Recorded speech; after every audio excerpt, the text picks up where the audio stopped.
Okay, then just let me give a quick response to a couple of threads from Esther's talk. It's not really a question, it's just a set of ideas I had while listening to your excellent talk.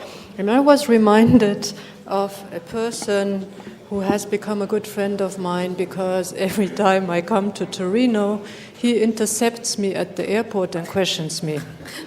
He's my best friend here, he's a policeman, and whenever I arrive, he's here to greet me and question me. So I was thinking, as you were showing your, and of course these are the random checks, and I have a 75% probability of being this random person. I was thinking, when you showed, the new device that can perform border checks based on training data deducted from TED Talks and so on, there's all this mumbo-jumbo to perform tasks which any kind of dumb policeman can do and is doing constantly, right? So basically, the technological advance isn't really that great when we consider that, my friend is perfectly able to perform this task as well at the border. And starting from that, I had sort of the idea that maybe we are witnessing a kind of similar epistemological shift that also happened when painting transitioned into photography. Now, this is a real big jump from border police to this kind of transition, but let me explain what I mean. I think at that time, a lot of vocabulary was deployed to come up with the idea of a truth-telling device, which was the camera, the photographic camera. It would tell you the truth because essentially it was a machine and it had no human intent whatsoever, which of course the brush of a painter would have. Therefore, these kind of representations would always be subjective, infused with human intent, would never reach, machinic objectivity, which a camera apparently could, and therefore the camera would tell you the truth once and forever. So I'm wondering if the, let's say, new technological devices are now able to do basically the same things that any policeman can do anyway. Is this whole rhetoric deployed to describe the new machine? The rhetoric of smart dust and intelligent foam and even more intelligent materials. Is this kind of part of a new jargon of authenticity, which basically gives these new devices, which somehow magically conveys the ability onto them to tell you the truth? And on the other hand, of course, isn't it basically the same problem then in the 19th century? Aren't we just faced with a new kind of wave of rhetorics that is deployed to confer this status of truth-telling, which Adorno, we were talking about Adorno before, called the jargon of authenticity. Yeah, I think that's absolutely right. There's lots of boosterism and talking things up because I suppose somewhere along the path you get big grant money for it. So one of the things that the person who worked on border control at Manchester Metropolitan University says, as she goes on to say, and it's so marvellous that we at Manchester Metropolitan, which is a sort of lower ranked university, got all this money to be involved in this project. So it's about, it's a route for siphoning funds, isn't it? And then it's also a route for people like Peter Thiel and people who've got more money than they can ever dream of to play games, to live out their fantasies by going into this high-tech end. But I suppose beneath it, although there is the grubby thing that you mentioned, which is the collation of data, part of which is simply a new raw material to be sold off to advertisers. So what the ordinary policeman or border guard can't provide is that all those faces that are passing through, and all of the sort of, potentially Lombrosian connections of where their vein patterns and how this might correlate to deceit, and all the extra, all the unknown uses that all of this information can go into. So every, selfie-chino face that's uploaded to Twitter or whatever becomes data that someone might be able to sell off and use for some purpose somewhere. So underneath it all, I just see it as another kind, maybe even primitive accumulation, or another type of accumulation, and all of that rhetoric around, the magic, basically, of what these things can do. The interesting thing is I was really fascinated by your description of the word device. I didn't know this, that the device is the thing that divides. I thought that was fascinating, but I thought that, if you think it through, then basically device only becomes really objective, means objectified, if the liquid crystals in there really petrify. They lose their liquidity and they turn into stones.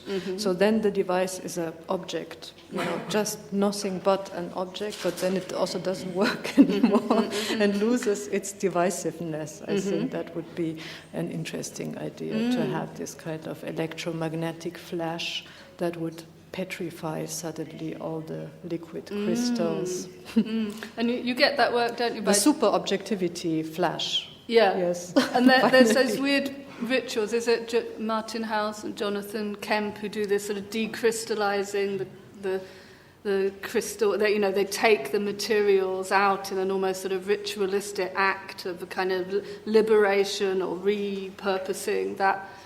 But there's nothing more dead than your phone when it's out of battery, even when it's with battery, it's even more dead. Well, I know, in a sense, it's more dead. There's this sort of, just that shiny but greasy blackness that just sort of sits there, becomes a kind of nothingness.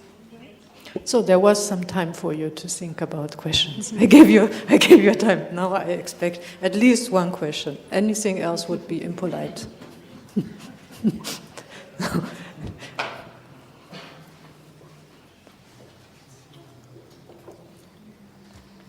You can do it, I'm sure. I will call you if you don't.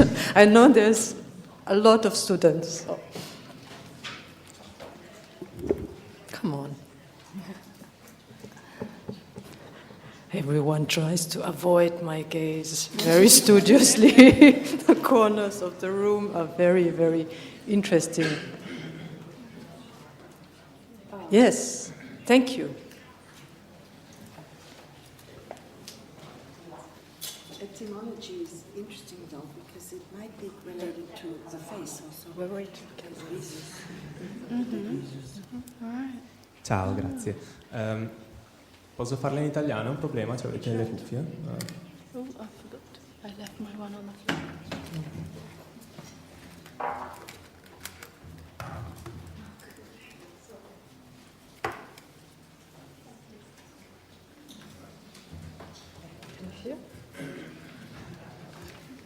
Grazie. C'è questa distinzione tra analogico, no, e lineare, e digitale che invece è discreto, ok? Cioè la discretizzazione che porta a un'analisi digitale del mondo. Mi viene da chiedere, un'intelligenza artificiale che si basa su analisi dei dati, su analisi delle emozioni, su dati biometrici, ok? In relazione a questa discretizzazione, non va a finire in una eccessiva stereotipazione, no, del mondo, stereotipazione dell'identità, stereotipazione delle emozioni.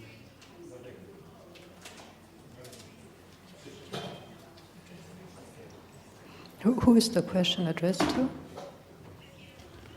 To who is the question addressed? To anyone. Okay. Please. To Eine Antwort, Jules? I mean, I think. I mean, just a little thing. I think it. I'm obsessed with these Likert scales, they call them, where you use these emoji faces, and there's always 5, and it starts really smiley, and then really frowning, and they use them in work situations now and consumer situations, and you're always being asked to apportion your experience into 5 parts, and or the widespread use of emojis and so on, and how that starts to structure emotional language. So I don't know if it's stereotypes, but it's certainly this kind of division, these compartmentalizations, which leave very little room for any kind of mixture of emotions or ambivalence or the rapid shift of emotion. So I think there is that sort of machinic colonization of a spectrum of emotion that starts to replace itself or speak back to us, and we start to internalize that and really think it does work, like in the Pixar film Inside Out or the Emoji Movie. Yes, I also think they do codify subjectivities in ways that are unexpected, and but they present these subjective judgments as completely unambiguous and perfectly true, and that's what another part of the danger of it. You mean, at the risk of giving too simple an answer, as Jules said, machines know what they are being trained on. So if they are trained with stereotypes, and they usually are one way or another, then they will, regurgitate stereotypes. And the filtering function is really just this kind of irrational belief that because the machines now basically emits stereotypes, that it's somehow objective and true. That's maybe the only difference.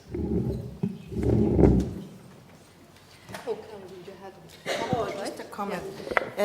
Just a small comment about the interesting etymology of device, which is also dividere, which of course is to separate. It comes from the di, which is to divide, the preposition, and videre, which is connected with seeing. So it's knowledge through division, because you separate things and then you know them. Mm-hmm. So, and that's connected with face, viso, and with vision. So I suppose it's a whole universe. Yes, viso. That little word. Yeah. And in fact, de viso means it is said in person as opposed to over a medium like a letter or a phone call. Something said de viso. So it's interesting. Yeah. This whole web of entangled memories in these words. Device. In Italian, we don't use the word device in that etymology. It's called the dispositivo. As in French, the dispositif we use for the devices. Yeah, okay. Dispositivo, which is a whole other story. Okay, I think if there's more questions, we'll have more opportunities to ask them later. And I think we break for lunch now until 2:00. Thank you. Thank you. Thanks, Esther, also. Grazie.